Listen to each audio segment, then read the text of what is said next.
Hey everyone, welcome back to the podcast. Thank you so much for stopping back in for another episode.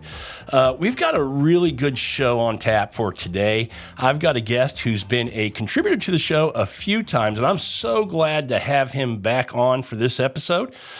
Joining the show again is Kevin Day, editor-in-chief of the online publication, the magazine, Opening a Bottle. How are you, Kevin?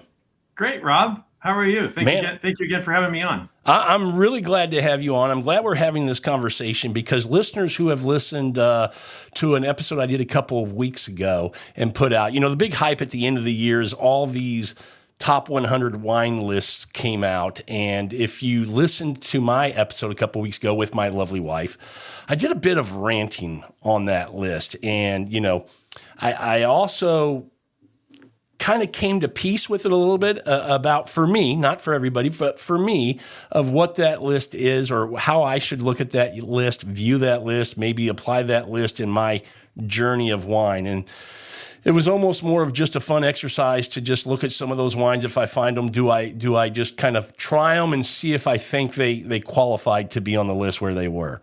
Well, I like it when you rant, Rob. I like that episode, and I think you embody what a lot of wine consumers, some of their frustrations with how things are presented to them.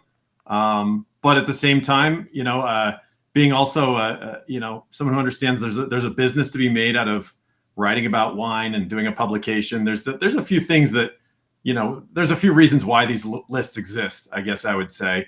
Because I think you and I, as wine lovers, how do you pick a favorite wine throughout a whole year, right? Yeah. I think it's very subjective. And my wife would be the first one to say, that's really silly that you're even doing this. Like, she's just, I'll ask her, what's like your favorite? She's like, let's not do that. I don't really do favorites. And so that's very valid. But I think right now, this time of year, there's a very intense interest in wine, for one. It's October, November, December. This is when the wine industry makes a lot of its sales because there's high interest with the holidays. And to go along with that, it makes smart business sense as a publication to offer up some guidance on what to buy, which is, I think, the reason why a lot of these WIT lists exist. I do my list very differently, which we'll talk about here in a second. But I think in that sense, it generates some enthusiasm. It gives you some talking points as a publication to talk about where you see the standards are and set the bar a little bit. And then from there, it's really up to the consumers to say whether or not it's useful, whether or not it's valid. But the wine industry still loves a good list. It still likes a good shelf talker. And for me, I think that reliance on lists, and here I am talking out both sides of my mouth as someone who creates a list, but I think that reliance on lists, on point scores, it really puts up a wall between people getting more and more comfortable with wine and feeling like they can own their own tastes. Because they feel like, I like that wine, but it wasn't 94 points, Well, let's start with I'm a consumer. That's where I am in my. And I am too. Yeah. And so I couldn't tell you what a 94. You're in the profession, so to speak. I like talking about wine. You actually study and drink and evaluate and maybe grade. You have your system. I couldn't tell you what a 94-point wine would be. I could tell you this is really freaking good. I really like it. And I think that's where most consumers should start. Do you like the wine? Forget about the number. But getting back to the list, Kevin, I made my comment about the wine enthusiast, wine spectator top 100. Look, I like lists too. And that's why I'm so happy to have you on today, because you have a list I can get behind. You have a list. I was excited to look at your list and your bottles and your kind of evaluation and thoughts on these things, because as a guy who loves exploring the world of wine, you're giving me a list that, it may be a bit of a challenge to find some of the bottles, but, once you kind of get that kill and you find that bottle, I think you're just going to be very much rewarded for making the effort to find that bottle. I hope so. And I appreciate you saying that, because I'm really thoughtful about this list. It takes me way too many hours to do. Yeah. But I think what you just said there, which is a key point, these wines are pretty hard to find. I'm pretty hard to please. And it takes a lot at this point in my career to make me kind of perk up and go, oh, this is really dramatic and different in the glass. And I'm going to remember this months from now at the end of the year when I'm doing my silly list. And so those wines they are a little bit hard to find, but I think the win here would be if that wine inspires some curiosity in you, the reader, to either look for that wine, look for that producer, or look for a wine from that wine region, right? There's a few wine regions that consistently show up on my list. Some of them are very well known. Some of them are a little bit more, maybe on the fringe a little bit. Some grape varieties will show up on my list from time to time. I try to get a little bit variety from year to year. Because to me, and this gets to the concept of my list, it's really about coming up with a small, diverse group of wines that really taught me quite a bit about my palate throughout the year and where I want to go in my journey next year.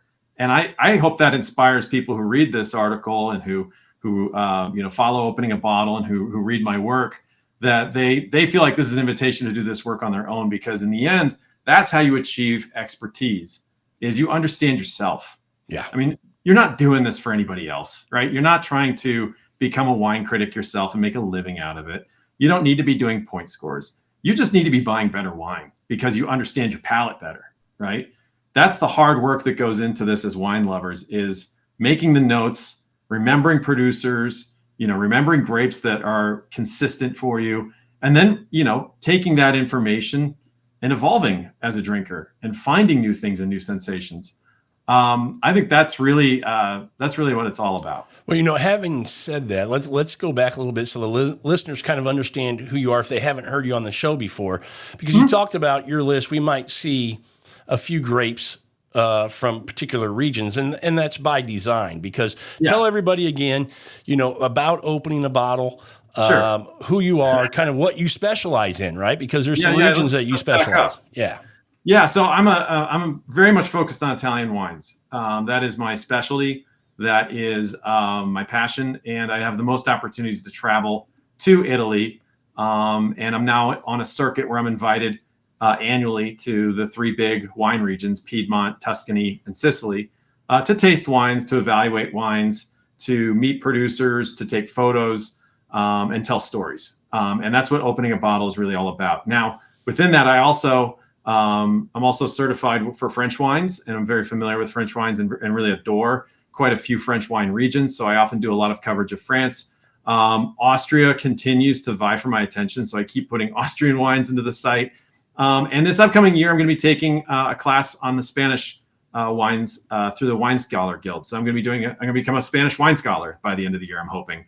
And that will really open up the door for me to tell a deeper story there from a wine education standpoint. So Opening a Bottle is really focused on wine education and wine curiosity to start with. It's really focused in Europe because that's where my specialty is. I don't have anything against American wines, Latin American wines, New Zealand wines. It's just not where I concentrate my effort. And so just out of my league, and I'll admit that. And I think more people should do that. When it comes to wine. So yes, when I do my year-end list, there is a heavy emphasis on Italian wine, but Italy is so diverse and so enormous and so unknowable that each year that list could be completely different. And I would also say that the whole publication could be devoted to Italy, and I would never run out of stories. And nor would my readers ever find it dull. I would hope. And I always talk, Kevin, Italy's my favorite country to drink wine from. I love exploring the globe for wine, but it's kind of hard once you get into Italy to leave, because what is it? Something like 300 different varieties of indigenous grapes that they have from north to south that you can drink. 20 different regions. And, when you study Italian wine, you learn that those 20 regions are basically 20 countries. Yeah. Val d'Aosta is partially French. You go down to Sicily, and they've got a strong Spanish history, but they also have a strong Arab history, and they also have a strong history from Greek influence. And so Sicily's like it's a completely different thing.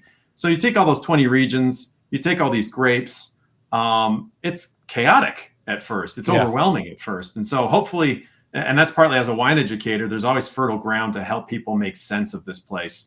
which is so wonderful and rich. So that's partly why the list is Well, skewed that. and I'll tell you too, another region that I love in Italy that I discovered about, I don't know, a year and a half ago is Alto Adige. When you talk about this kind of Sure. cross culture kind of influence into the Very wine style. Austrian. Yeah. Mhm. But I love Italy because it's to your point. There's just so many different wines that you can drink from different grapes. But also, as a consumer, when I think about wines from the world, every country you go to, whether it's Australia, it's America, it's South Africa, it's always, I don't know, and I'm not, it's fine. They have their style, they have their kind of, mark on that particular wine, that grape, but it's typically Chardonnay and it's typically Pinot Noir and Cabernet Sauvignon and Syrah and these kind of things, where Italy, I mean, it's just its own world of great grapes, which is what makes me love it so much, I guess. Well, as I said earlier, I'm easily bored, right? Yeah. I'm easily. It's hard to impress me sometimes because I have that mindset, and I'm never bored with Italy because it offers so much. Yeah. I mean, that's really what it comes down to. And I hopefully, like when I write my content, frequently I find myself falling into the trap of just telling tasting notes as if that's the story, and I have to go delete. That's not what this is about. What is it really like? So I think that's partly what fuels my writing is a sense of like, let's not make this boring. Like if I'm writing about it, it better be interesting. So here's what's interesting about it. So that's really what ties into these 12 wines. So when we jump into your list, I mean, anytime we're going to sit down and make a list, there has to be some criteria, things that are met for these wines, making the list. Yep. What can we go through and talk about kind of what your list was comprised of as far as criteria? Yeah, well, the concept, the conceit of the list is I have a device for it. It's a mixed case. So Okay. I used to do a top 100. I used to do a top 10. And then like a few years ago, I stumbled upon this idea of like, what if I were to just look at it, not as what are the best wines from the year, but rather I'm in a great wine shop. It's got everything I've tasted this whole year. And I've got an unlimited, gift card. Yeah. And I can fill 12 slots in a cardboard box of the wines I've tasted this year. Which 12 am I walking out the door with? What's nice about that conceit is everybody can relate to that. And on top of it, it forces you to not just throw all these expensive, cellar-worthy wines that are not going to be ready for 5 to 10 years in your box. You're also going to get some stuff that will go with dinner. You're going to put some things in there that maybe are new and feel novel and have an edginess to that because it's just new territory for you. You're going to put in some things in there that maybe fit into a different kind of mindset. So it really forces me to curate a little bit better and make this digestible. So it is every year, it's a top 12 wines of the year. It's a mixed case. Within that, I do, rank them a little bit, and that's just completely done by feel. I mean, it's like once I've determined which 12 wines are in there, it's really, for me, more about constructing the article. Like, what do I want to build up to? As you read through this whole thing, it should feel like it's getting better and better and better. And so that's the storyteller in me, is like, as you get to the bottom, that number one wine is going to be really, really compelling because it was compelling to me. It's the most memorable one from the year. And usually there's a pretty clear wine in my head as to which one that is. Some years it's a toss-up between 2 or 3 of them. But as I also do this, it's also interesting as a kind of bookmark in my wine tasting career, which everybody has, to see what themes emerge with a list like this. Sometimes you walk into a wine shop and you walk out with a mixed case and you get home and you're like, God, I bought a lot of red wine. I bought a lot of sparkling, or geez, I really leaned heavily on this one region. And for me, the theme this year was really the ascendancy of white wine, which I think is a trend we're seeing globally right now. And there's a lot of sales numbers that back it up, that, what people, when they're buying wines, they're looking for something a little easier. They're looking for something lower in alcohol. They're looking for something that's got some nuance. And now we're starting to see winemakers in a lot of different regions. This is a global trend, so I'm generalizing here.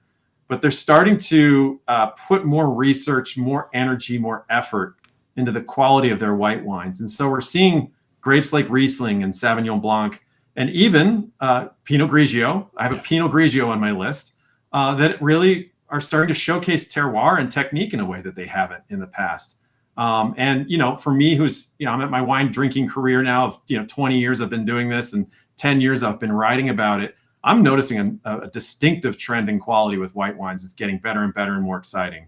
And as that relates to like the native grapes in a place like Italy, where you've got a lot of indigenous grapes, that research that they're having is really proving beneficial. And you're starting to see them dial back on reduction heavy practices in winemaking. So in other words, stainless steel fermentation tanks, no oxygen introduced. You get a very tight, nervy wine and they all taste the same. Yeah. A lot of my guy friends are like, oh, white wine, it all tastes the same. And it's like, no.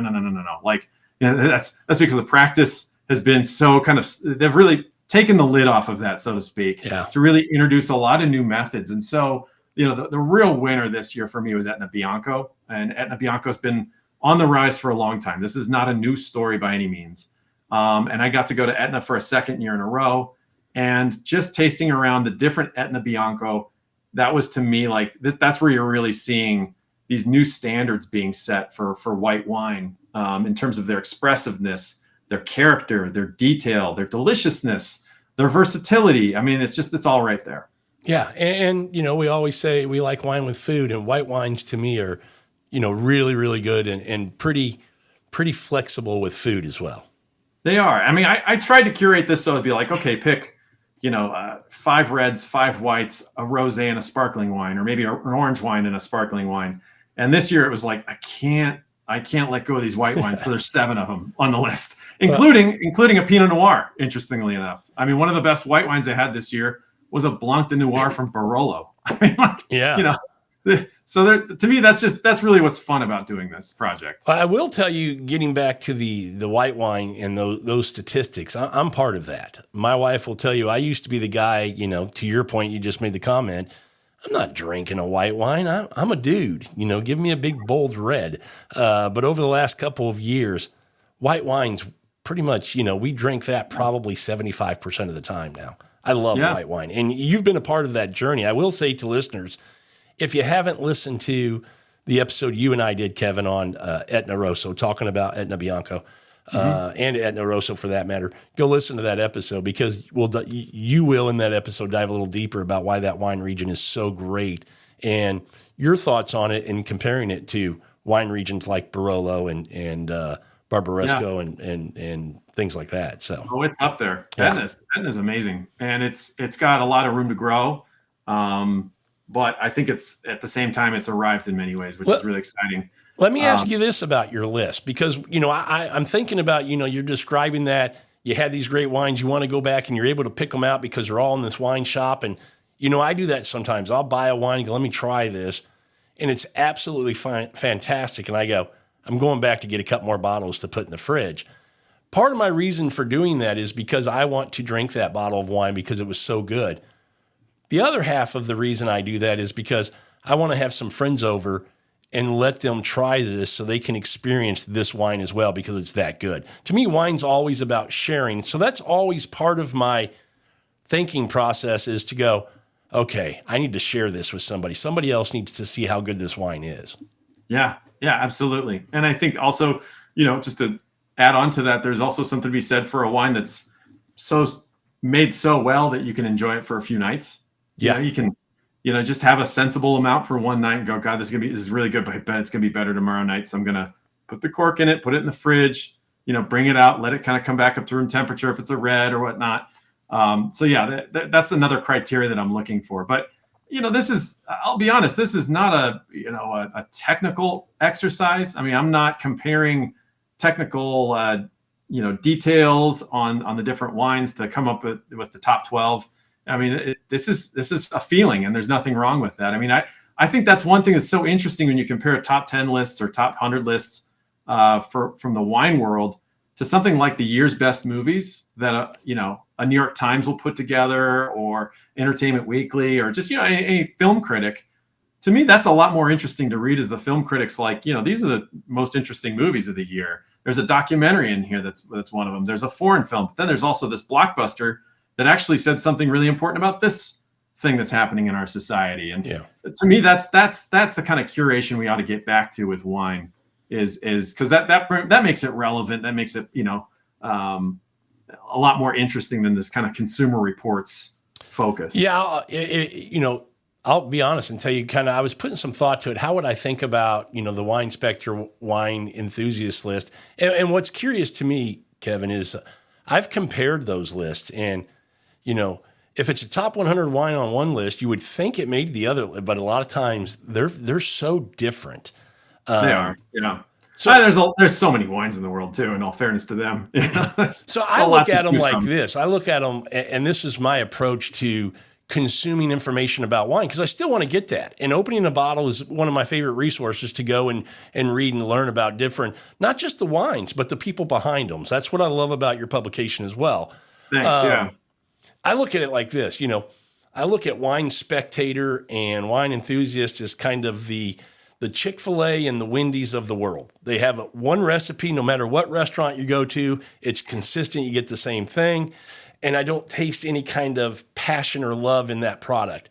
Where if I go to opening a bottle, I'm getting to experience the passion of Kevin Day and his efforts, his work, in really going out for us, the consumer, the readers of his publication, to be able to really appreciate the wines and the stories behind these wines, because that's one of my favorite things. If I drink a wine that I've never had before because somebody's sharing it with me, and I go, this is freaking good, then I go, who makes it? Where's it from? What's the story behind the wine? And that's what I love about, somebody like you, is I'm able to get that information, that story. Well, thank you. I'd say the passion comes from the people I meet. And to me, the best wines come from people who aren't, business executives, They're farmers. They're farmers. Right. Yeah. I normally don't call out a single winemaker as like, a winemaker of the year. But just to kind of segue into the list, I did this year. And that's partly because for the first time, I couldn't bring myself to not list two wines from this one man who's on Mount Etna. His name is Ciro Biondi, and he is such an exceptionally skilled winemaker and such a wonderful person too. I got to know him this year, which was really a treat because, believe it or not, he had the top wine for me this year, and a few years ago it was the top wine as well. And that was my first introduction to him, was a few years ago, where I had his Etna Rosso called San Nicolo, and was just blown away by how unpredictable and wild it felt. But I mean, it was going into terrain that I'd never seen a wine go into before. Yeah. And to meet his wife last year at Etna Days, taste wines with her, to say, I'm not visiting you guys this time. I don't have the time to. I'd really like to next time. This year, showing back up at Etna Days, there's Ciro. I get to meet him at the table, but we have plans to meet later. I taste his wines. They're just knockout wines. Then they send me with a group of critics to go visit Ciro Biondi. And at the tasting, he lined up his wines. He makes 2 whites, he makes an entry-level red, and 2 reds. And we went through it, and I said, Ciro, if this was a poker game right now, it was like I just got dealt 4 aces. I mean, like, they're just boom, boom, boom. They were all so, so good and so spectacular. And as the event came to an end, I found a way to come back and visit him yet again. And that gave us a chance to walk through the vineyards and get to be a little bit more connected to like what's actually happening here. And what's so unique about Ciro's farm is that he has 3 different vineyards, and they each have their own volcanic story. Cisterna Fuori, which is this wine right here. This is on my list, is the Etna Rosso that I loved so much this year.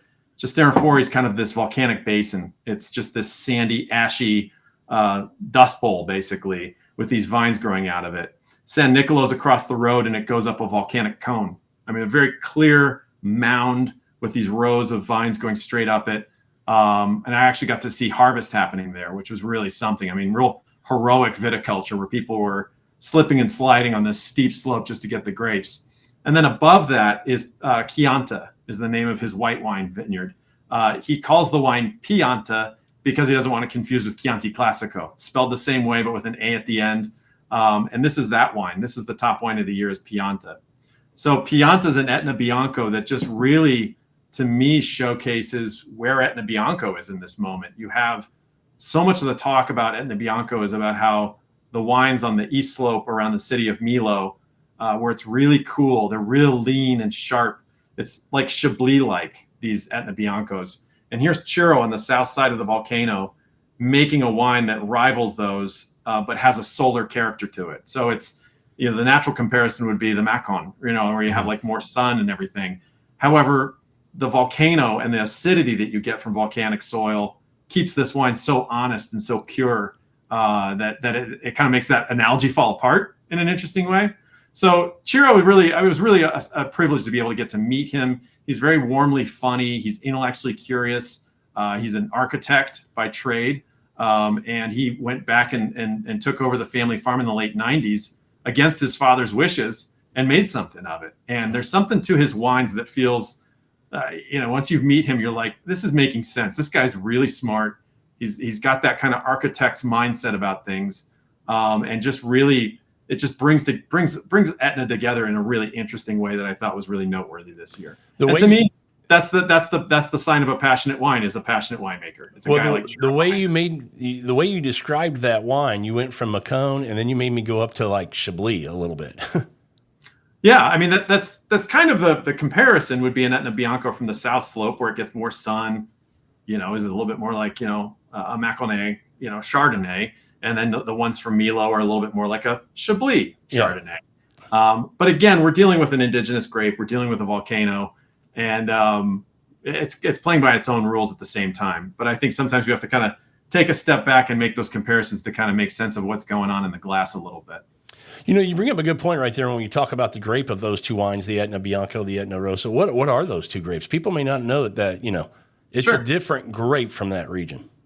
Well, a lot of Etna's wines are field blends. So these vineyards oftentimes were co-planted long ago with a variety of different indigenous grapes. And sometimes you walk through a vineyard and you're not even kind of sure what you're looking at. So you'll walk by, like on the white wine side of things, the primary grape is Caricante. And they do have minimum percentages for Etna Bianco to be at least 60% Caricante.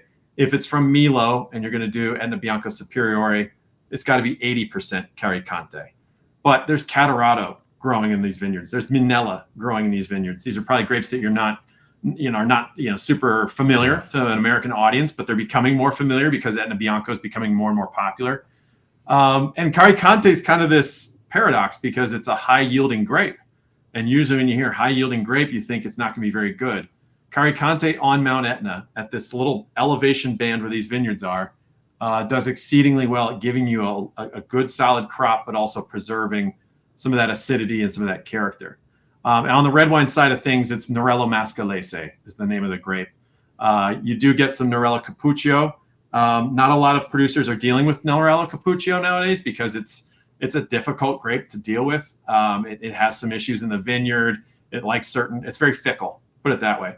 But Ciro's wine, Cisternefori and San Nicolo, this wine here, has about 20% Nerello Cappuccio in there. So these are vineyards that are co-planted. Another little side story with Ciro, we're walking through his vineyard and I looked at a vine and I was like, that looks a little different. What's that? And he looks at it and just says, Cabernet. And I was like, what? And he's like, I'll tell you more about it later. And so later was hours later, and he had an unmarked bottle and he poured it for me. And I was like, this is your Cabernet, isn't it? He goes, yep, make it just for myself. Well, that's pretty cool. That's the kind of guy Ciro is. He just does these things because he's curious. Yeah. And he finds a way to make it work. So, it's really about bringing those kinds of people to the mix. If you don't mind, another wine that comes to mind, and this is somebody who's really garnered quite a bit of press as well, and it's justified, is this winemaker in Chianti Classico named Angela Fronti. She is the head of the winery Estine. And I couldn't, do this top 12 this year without really thinking about February when I was in Chianti Classico at the Chianti Classico collection, tasting through 180 different wines over 2 days. A very grand tasting where, I'm amazed my teeth survived. But, at that event, and I had visited Angela before, been to her winery, and to see her trajectory and to see where her wines are going, it really felt like she's at the vanguard of where Chianti Classico is as an appellation, which is really interesting. Like her wine has this wonderful fruitiness that also is augmented with a peppercorn savory taste. There are these botanical elements that are really interesting. And as you get familiar with Chianti Classico, you get one whiff of that and you just go, I know exactly where I am in the world, right? That is the magic of wine, right? The wine that I spotlighted for her is called Vigna Casanova dell'Aia, and it's a Gran Selezione. So her new release of that wine, it used to be a straight up Chianti Classico, but now as her business has grown and she's able to hold these wines back for longer, she can now designate it as the top tier in Chianti Classico as a Gran Selezione. So, again, seeing her hard work paying off in recent years, she's very modest. She's very smart. Her family has a long history in the area that dates back to the sharecropping days of Chianti Classico. It's just really neat to see these wines kind of forming in a way that makes you go, God, this is on a par with Barolo. This is on a par with Brunello di Montalcino. Like, you're seeing the rules of fine wine being rewritten as we speak in Italy right now with wines like Estine's. Yeah. And there's a couple things I do want to mention as we're talking about your list. One is that we're going to put a link in the description of this podcast that'll take you to the article on opening a bottle so you can see the entire list and read a little bit more about, your comments on these wines. And two, a lot of times on those top 100 lists, there's half or more than half of the bottles that are $100, $200, $300 a bottle. I went through and looked at everything on your list, and for me to get these bottles, everything was $75 or less. I mean, I think you had a Bianco on there that was $20-something that, very reasonable. So I wanted to make that distinction. Very, very, as far as price, very, very affordable in my mind. Yeah. I mean, we just finished publishing a Brunello di Montalcino report on the site. So I have a collaborator who I'm working with now, a sommelier here in Denver, who also gets to go on these trips. His name's Scott Thomas, and he went to Benvenuto Brunello. So we were struggling with that with Brunello. So we put together a list of some really great wines. But yeah, in that case, I mean, there were some wines on that list that were $250, $100. So it depends. I mean, certain regions, the prices are higher. So I'm not entirely a budget wine website, I'll say. Well, however, price is really important to me too. And I totally understand where you're coming from on that. Like, a lot of times the best wines are $30, and that's still nothing to sneeze at for a lot of people. That's an expensive wine. Sure. And to your point on the Brunello, I mean, if you're going to focus on one region like that, it's kind of hard not to get up into some other tiers. But when you're looking at a list that you might want to go out and shop for, on that list of Brunellos, I'm sure you had some that were $70 or less. There were. Yeah. There were. Yeah. Donatella Cinelli Colombini be a good example of a great, great wine, excellent value. But it wasn't a Rosso di Montalcino report. It was a Brunello di Montalcino report. Yeah, absolutely. Yeah. I do also want to mention, when folks go to your website, Kevin is, I don't know how I want to describe you, not professional, but an avid hobbyist when it comes to photography. So you're not just getting professional. Okay. All right. I'll say professional. Sometimes I say professional or expert to guests who come on the show and they go, oh, don't say that. Don't say that. But professional no longer means you're making money. Okay. Fair enough. It doesn't mean like I'm making gobs of money doing it, but I have sold images before. Okay. Because you take it very seriously. It's a passion of yours, and you're a professional, and the quality of the photos, some of the stunning sceneries that you capture are amazing. And sceneries doesn't have to be this big hillside. Sometimes it's just a village person sitting on a bench. I mean, it just captures the kind of the how that community is, or how those people are in that community, which really helps me kind of understand that area a little bit. And I love that about a lot of your photography. Thank you. Yeah, thanks for calling out the photography, because to me it's a real important part of who I am and the stories I tell is capturing those images. So if you want to see a picture of these winemakers I'm talking about, I've got photos of them. And if you want to see what this musty old cellar was that I walked into, I've got photos of them. I really want to take people there, which is kind of what I'm hoping to do in the future, is maybe adding on to opening a bottle, a tour operator business. To be totally honest, because so much of this is really sharing what these places are like, the tactile sensations of these vineyards, of the cellars where they're made. I mean, there's a lot of character there. It's a real privilege to be able to get to see that. And it is important to me to bring that part to the story. Okay, continuing with your list, because I had 3 or 4 on there that I want to see if you're going to hit on, because they were ones that kind of caught my interest. So, okay. Well, I mean, I don't want to necessarily go through the whole, every single wine, but I mean, just to show how wacky I can get. I mentioned a Pinot Grigio earlier. That's a Pinot Grigio from Veneca and Veneca, which is an Italian winery up in Friuli in the Collio. Great winery, has a very high reputation. And So that wine made it on the list because it tasted great in my crappy camping stemware. Like I bought this bottle while on a camping trip. We were down in Southwest Colorado. We went to Telluride in the afternoon. I wanted to wine at the campsite that night. And I was like, I had low expectations because of what I was pouring it into. I'm a plastic cup, right? yeah. And so I took a picture of it on a Coleman stove. You'll see that in the article. Is this unconventional bottle shot of a fine Pinot Grigio. But this is a real tenacious wine. And that's the word I kind of used in my notes and put in the article, because it just didn't want to go down easy. It really wanted to like rise above, the improper stemware, didn't have the proper temperature. We were in a campsite, for God's sakes, but it was just so delicious. And I had some good friends who were there who are not wine people who, were really impressed with it. They were like, God, I've never had anything like this before.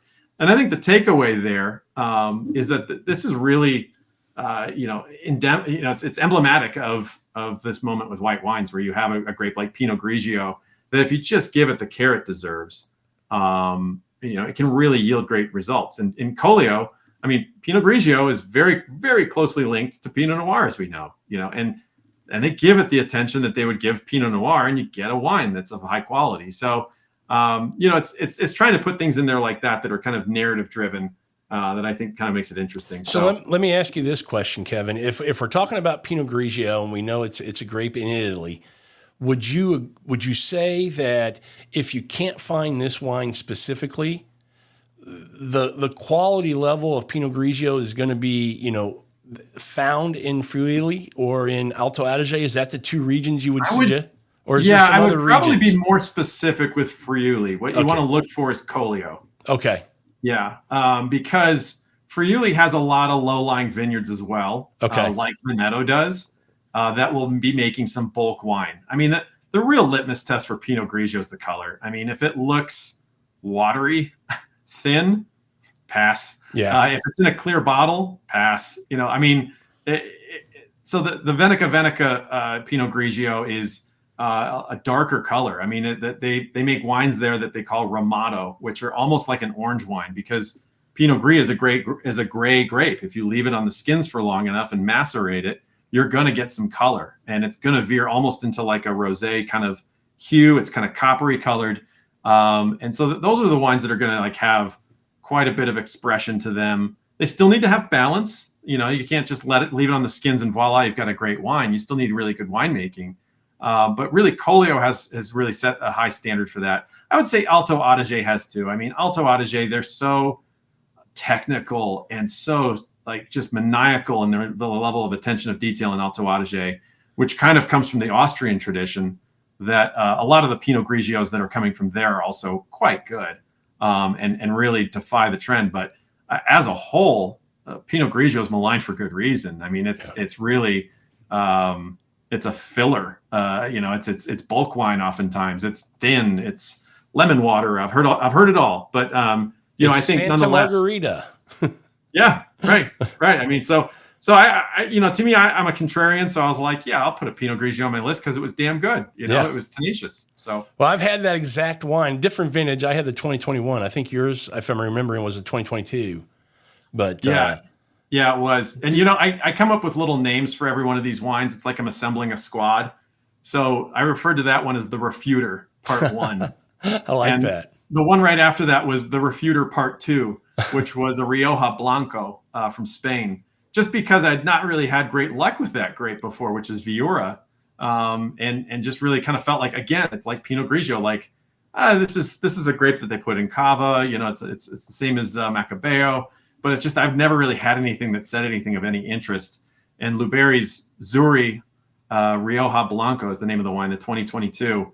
God, it was so amazing. It was partly because they left it on the lees for a long time. So it had all like that kind of nutty quality to it. It was a really interesting grape. So yeah, the list I'm trying to also come up with, just as you look at the navigation on the side where you can kind of jump to any of the 12 wines, it's meant to kind of tease you into like what the category might be. So I don't know if it's on your list, but I was wanting to get you to talk about the Devil's Wine.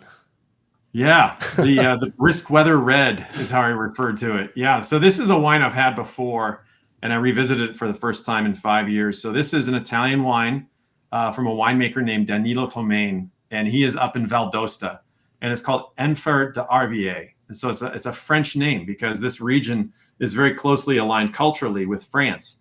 So we're basically underneath Mont Blanc in the Alps, way up there.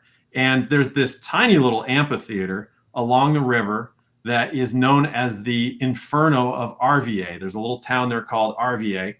And Danilo Tomaine is the only estate bottled producer there. The rest of it goes to a cooperative.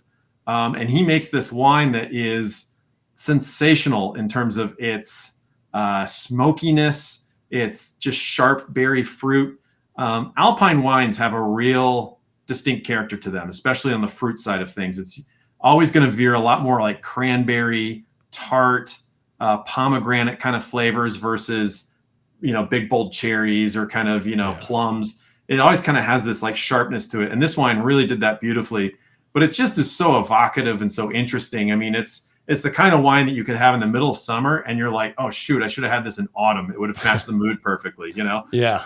So that's a real interesting wine. And so, yeah, it's the Hell of Arvier is kind of the name of the vineyard. And so you can tell your friends when you have that wine that, we're having a bottle of hell tonight, and Well, it's got a very punk rock, kind of label on it. I was going to say that too. Yeah. I love the label. Yeah. It looks a little bit like it's a natural wine, but I mean, again, it's imported by Rosenthal Wine Merchant, which is a very good wine importer. Absolutely. And they do prefer those smaller producers following more natural methods, but I'm off the top of my head, I'm not familiar with, sulfur use in this wine, but this wine, really did not have any flaws or any kind of funkiness to it, anything like that. It's a really precise, fine wine.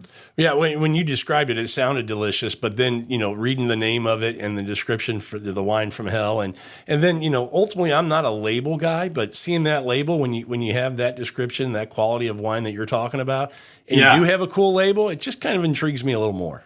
I mean, I honestly, I only know about that wine because I'd read about this during the Wine Scholar Guild days when I was researching. I'm such a geek for heroic viticulture, where you have these impossible vineyards that are somehow defying gravity and they're making wine out of it. And this is really one of them. Yeah. So I wanted to revisit it for that reason. I mean, normally I'd look at that label and I'd pass it on it. Just being honest.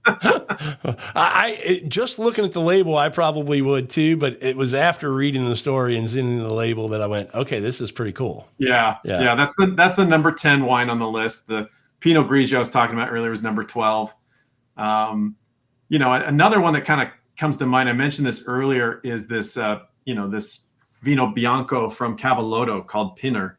And that's a Pinot Noir, a Blanc de Noir, which is real interesting, which I think when you hear that, you kind of think, well, that's a still white wine made from Pinot Noir. What the heck is that going to taste like? But we actually taste this all the time when we taste champagne, when you're really thinking about it. And the story here is that this was actually a Pinot Noir clone that was taken from Champagne in 1972 and planted in one of the Barolo Cru vineyards in the days before the madness for Barolo Cru. And so even though this is Nebbiolo territory, and even though Cavallotto is one of the great Barolo producers, this is their answer for a white wine. And it's always really interesting when you go to Piedmont, how different all these different Barolo producers are with their white wine. Not all of them have a white wine, but some people, it's like we went all in on Riesling. Okay. Some are like, we went all in on Chardonnay. Okay. Increasingly, you're seeing people go all in on Timorasso, a native grape that's real interesting. Mm-hmm. There's Nashetta, there's Arnaz. There's all these white wines. And they're always trying to kind of find, what's going to be that statement white wine that complements, the Barolos, the big, towering, magnificent wines. And, it's kind of that desire to be like Burgundy, right? Where you've got Pinot Noir and Chardonnay, you've got, great estates making both red and white. And here's a Pinot Noir that's a white. It's such an amazing wine. It's really textural, really expressive. You can really kind of just feel like the silkiness of it is really a hallmark probably of the soil, I'm guessing. And this was another one that, from the way you describe it, it makes me think it really punches up, because when I looked it up and I found a price for it, again, I think this was mid-20s, something like that. It wasn't expensive. And I went, okay, going on my list. And as I mentioned that, and I talk about, some of these that I'm going to search out and try to find, how would you suggest or recommend to the listeners if they want to, they go to your website, they look at this list, they make their own list of these because they want to try them. How should they shop for these? Well, first of all, I think it's always good to have a local wine shop that you're loyal to, that you have a relationship with. Yeah. And, support your local businesses first and foremost. And I think, you probably, a lot of your listeners have a wine shop that they're immediately thinking of, and they probably have an employee who works there who they knows this sort of stuff, that they like to take the list to them, is what I'd say. Because a lot of times, if you don't see it there, ask. They can. Right. They might be able to order it for one, or more likely they'll be able to say, "Oh, I see why you're curious about this. I don't have that right now, but here's something else." Yep. There's a good chance that Kevin Day hasn't tasted that, and you got a leg up on me. Yeah. But that's really where I would start, for one. However, I would also say, Wine Searcher is a great way to locate where some of these bottles are being sold online. And a lot of wine lovers that I work with, people whose cellars I consult on, they do a mixture of both. They like their local wine shop, they support them, but man, when they gotta have it, they may be ordering it from a wine shop out of New York and having it shipped. It all depends on your state and the local laws that you have. I know some states are very, very restrictive in that regard, but that's kind of what I would do. And I think there's a few really solid wine shops out of New York that often have these types of wines. I'm thinking of Flatiron, I'm thinking of Astor. I'm thinking of a few others. So, ordering from them, Verve, that'd be another one. Saratoga wines, I get a lot from. Yep. Saratoga wines. You develop, what your list is of those merchants who will have this kind of stuff. And just, be on the lookout. I mean, again, it's not so much about the exact wine in this list. It's also about the producers, and just being aware of those producers. I mean, Veneca is very well known amongst people who are fans of Italian wine. Gidi Vera, who's number 2 on my list for their Barolo, fantastic winery. Everybody knows about Gidi Vera, and for good reason. Sure. And there's a few others on the list too that are kind of qualified for that. So you'll be able to find those producers, maybe not that exact wine, maybe not that exact vintage, but I'd highly encourage, thumbs up to any of these producers, because I tasted a lot of wines last year, and that didn't come anywhere close to this list too. Yeah, absolutely. Yeah. Well, do you have another one or two that you want to talk about? If we still have listeners, I don't know. Absolutely. Because if you don't mention anything, I'm gonna bring it up to you. So go ahead. Well, I think the last one that I did want to point out is Tessa Larsdal. So this is, again, here I am, an Italian wine specialist, focused on France, focused on wines of Europe. And then I got an opportunity midsummer when a South African winemaker came to town. I was invited to meet her, and her story was so interesting. I was like, I do want to meet her. This sounds really pretty cool. Her name is Barine Sals, and she is the first South African first South African winery owner with slave heritage. So she traced her whole lineage back. She was very eloquent about talking about her story, and she was really more of a beer drinker when she started working in the wine industry. She started working at Hamilton Russell Vineyards many years ago, and really came to love the job, love the business, really worked her way up. She became the export manager. She still manages exports for them, but she basically had done every job within this winery, from being a cellar rat, to being in the vineyard, to being in distribution, to being in marketing. And they got to a point where they said, Barine, we've seen you work so hard here, and what we would like to do is extend an opportunity to you to make your own wine, because there really isn't any job you haven't done here yet, and we'd like to finance that to start. And so she had this opportunity fall in her lap, and I remember asking her, well, what was your reaction when they gave you this news? And she's just like, I was immediately focused on what I was going to do. Like, she's like, I'm a little bit of a soldier. That's what she told me. Awesome. My mentality when I work is I'm a soldier. And so I just was like, this is such an awesome opportunity, and I cannot let them down and blow it. I'm just going to do everything I can in my power. So again, we go back to that word tenacious, right? Barine is really tenacious to be able to pull this off. And she makes a Chardonnay that is just gorgeous. I mean, lights out, beautiful Chardonnay, one of the best Chardonnay I've had ever. And what's so unique about it is you can really taste the tension that I think has to be going on in the vineyard. It's a cool climate Chardonnay. This is not something you can just manufacture through cellar technique or anything like that. It's just this really pure, nice, lean edge to it. It was just a wine that really just made me perk up and go, wow, there's some really cool things happening worldwide that I'm too focused and specialized in my one little area. And it just kind of gave me a little bit of a shot of hope. It was a little bit like I want to keep doing what I'm doing because of people like her. Well, I think that's a great story, and another bottle on my list because it caught my eye because when you go through your list, folks will see this. You had the South African flag kind of there as an identifier that it was. Wait a second. Yeah. But I do want to finish up, if you're all right with doing this. One more wine that was on your list that caught my eye coming from you. And you kind of mentioned it in areas that you go to in a place that kind of keeps calling you back to come back and evaluate their wines. That's the Riesling on your list. Yeah.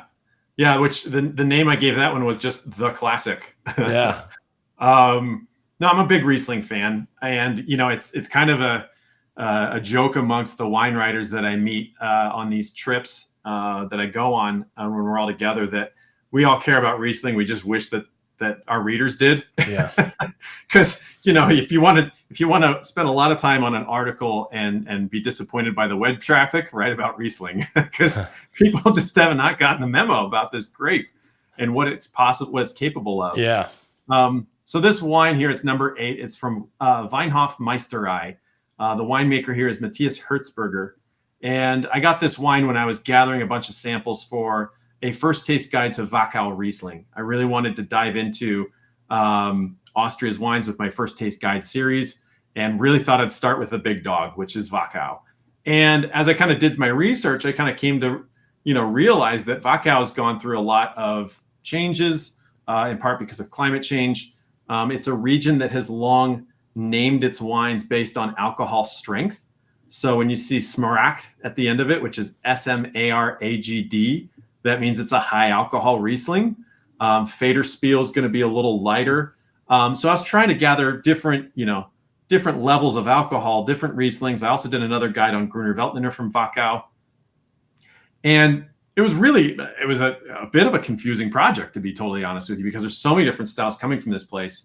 And then along came this wine and a second one from this producer.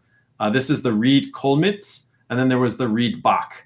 And this was, high elevation, perched up on a windy ridge way above the river, and another one that was low down, closer to the river where it's warm.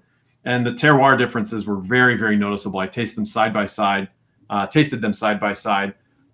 This is really what's so interesting about Riesling is it always has these different dials that turn. You're going to get apple, stone fruit kind of flavors. The acidity is going to be very lime-like in its sensation. You might get some flowers, you might get some herbs. And it was just interesting to see how these two wines compared in terms of how intense those different, dials were. But this is just really a super refined, very age-worthy, very textural Riesling wine that I just felt like it was the best Austrian wine of the year that I had, and that's why I included it. Yeah, I'm glad that you did. And I bring up Riesling because anytime I see it on a list, it catches my eye. I get what you're saying, but the more we can talk about it, the more we can kind of, hey, Kevin, I'll just say it, put it right in everybody's face or shove it down their throat, if you will. Maybe they'll start to go, you know what, maybe I need to give this a little more attention because Riesling, it rivals what people think should be the king of the white wine, right? I mean, it's up there.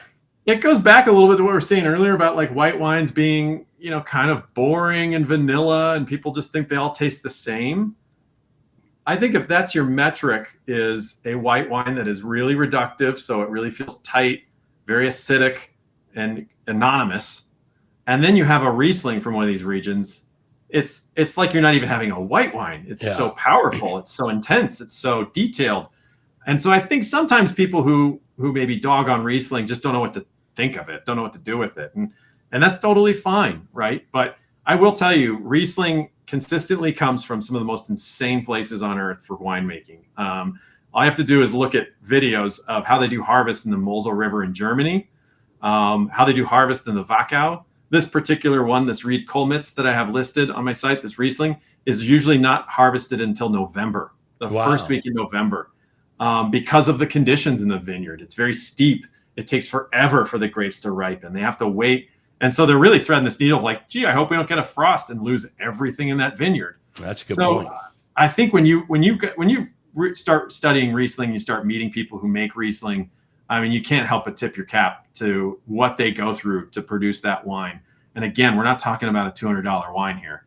You know, the amount of labor and effort that's going into these kinds of wines would definitely justify that kind of cost. The market just doesn't bear it out. So it's, you know, as a wine lover who's cost conscious, we're the winners. So absolutely. Well, the other thing I would say is, you know, people who drink Riesling, to your point you made earlier, they kind of give you that identifier on the bottle with alcohol in this area. But a lot of times there's names that give you some indication of style of Riesling you're getting, mostly related, I think, you tell me, you're the expert, related to the sweetness level sometimes, you know, a Cabernet versus a Spatzlese, things like that. Yeah, that'd be a German distinction. Yeah, and that's the thing with Wachau that's so controversial right now, is they've long hung their hat on alcohol strength, and they're the only ones who do that. Okay. You go to other Austrian regions, and they're not doing that. This is actually a trademark of this of Vinea Wachau, which is the local wine consortium of bottlers. And so they've now moved away from that into an appellation-based system that's kind of in line with the other wine regions of Austria. And so there are some producers who are like, I'm leaving Vinea Wachau to really be more in line with the rest of Austria, because that's really the shift we need to make. And then there's other producers like Matthias Hertzberger, who's behind Weinhof Meisterei, who's like, no, there's still validity in doing the Federspiel and the Smaragd and the alcohol level labeling. You know, of course, alcohol is published right on the label for us anyways. Sure. Right? So we don't really need another word to memorize to tell us that. But it's just part of the tradition of that area. And it's, for me, it's not, you know, when I wrote my guide, it was not my place to say, here's where they're right or wrong. It was to get their two different opinions and put that in the guide, you know? Sure. So yeah, it's interesting. You're right. A lot of times with Riesling, some of the nomenclature is more focused on sweetness. Yeah, because you can get so many styles of Riesling. You know, you may have one you don't like, but that doesn't mean there's not one out there you will absolutely love. Yeah. And I think a tip for consumers is to look at the alcohol level. If it's 12% or higher, it's going to be dry. Yep. Most certainly. I mean, it might be a little off dry at 12%. Depends on the region, depends on the climate. You know, if you get a 14% Riesling, there's not going to be any sweetness there. It's all been gobbled up by the yeast and turned into alcohol. So hey, but you know, there's some styles of food where, you know, a 7.5% or 8% alcohol, it's a really nice Riesling to have with that food. My parents love drinking really sweet Riesling because they're like, we drink a lot of it. It's only 7% alcohol. Yeah. It's like, that bottle gets it's not butter. Yeah. Well, Kevin, as always, man, this has been a lot of fun. And like I said earlier, we're going to put the link to this this article in the description of the podcast. We'll also put a link just to your website. But let the folks know where they can find you. Obviously, they're going to have the website, but you're on social media as well. Let them know they can find you and follow you there as well, especially when we talk about photography. Yeah, at Opening a Bottle. That's where I'm at. I'm mostly on Instagram. I'm no longer on Twitter. Can't bring myself to call it X. I'm on Facebook as well at Opening a Bottle, and I do updates there. I'll just promote articles. You know, if you go to my site, you know, if it does have a paywall, so if you click on more than one free article, it will ask you to opt in for the newsletter. If you do that within a month, you know, it's really just to encourage the growth of the site because I need subscribers to do what I do. It's really the only way. I don't have ads on the site, so it's either I give you a little nag to join my email newsletter, or I put ads on there which blink at you. So pick your poison, but that's the nature of the business. But yeah, openingabottle.com is the publication. I'm really excited because next month I'm going to be going to Piedmont, where I'll be able to go to Nebbiolo Prima. I'll be tasting all sorts of different Barolo, Barbaresco, Roero wines, and visiting some really benchmark producers as well, and for research on a book that I'm publishing next year, which maybe could be another podcast. Yeah. And then in February, I'm going to Anteprima di Toscana to report again on Chianti Classico and some other Tuscan wine regions. So being able to do these annual reports on Italian wines really becoming a good central focus of the site. and then everything that kind of complements it and surrounds it. So good things are happening. Absolutely. Well, thanks again for coming on, man. This has been a great Thank you. conversation. Absolutely go check out Opening a Bottle and look at this list. And by the way, make your own list. You know, this is inspiration. You mentioned this, Kevin, earlier, to make your own list. Go back in your year, your wine journey this year, and really think about, you know, what you've drank. And I know we said we wanted to talk about that because I think that's a great point to be able to evaluate where you are in your journey, what you like, what you don't like, and what producers you like, what grapes you like, what regions you like, just to kind of, you said it earlier, to become kind of that expert. Yeah, that's the only reason you do this. It's so you can drink better. It's not so I can drink better or somebody else can be more impressed that you read somebody's list, right? It's to inspire you to be a better drinker for yourself. So absolutely. Well, thanks again. As always, have a great time doing this with you. Thank you. I appreciate it, Rob. Take care.